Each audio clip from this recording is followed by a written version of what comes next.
Hello guys, welcome back to my channel. I hope কি তোমরা সবাই ভালো আছো, সুস্থ আছো, আমরাও ভালো আছি। তো দেখো, আমার মেয়ে আজকে নাকের পরে নিয়েছে আমার মতো। আমাকে বলে কি আমি তোমার মতো নাকের পরবো। আমি ঠিক আছে পরো। তুমি কি পরেছো? নাকের পরেছো? কেমন লাগছে? কোথা থেকে এনেছো? হ্যাঁ, দোকান থেকে। কিভাবে পরেছো দেখি, আবার পরো তো। এই যে দেখাও, এটা দেখাও, এটা খোলা ছিল। এই যে দেখতে পাচ্ছ নাকেরটা, মুখটা হচ্ছে খোলা। ও এখন পরে নিবে। পরো তো বাবা। এটা অ্যাকচুয়ালি কানে। আর দেখো,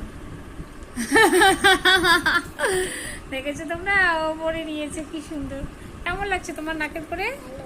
খুব ভালো লাগছে। ও টিপও পরে নিয়েছে একটা। এই দেখো, টিপও পরে নিয়েছে। বলে কি আমি মাম্মার মতো সাজবো, একটা টিপ করবো, ওর জন্য একটা টিপও পরে নিয়েছে। তো তোমরা জানিও ওকে কেমন লাগছে নাকেরটা পরে। ও নাকের পরেও যাচ্ছে। আবার পরে না বাবা, এটা মুখটা একটু ইসে করতে হবে না? এটা না পড়ে যাচ্ছে, এটা একটু চাপাতে হবে। এবার পর। ওই যে দেখো কিভাবে পড়ছে, একাই পড়ে নিচ্ছে। বাস, সুন্দর। সবাইকে টাটা বলে দাও। টাটা, বাই, বাই, সি ইউ।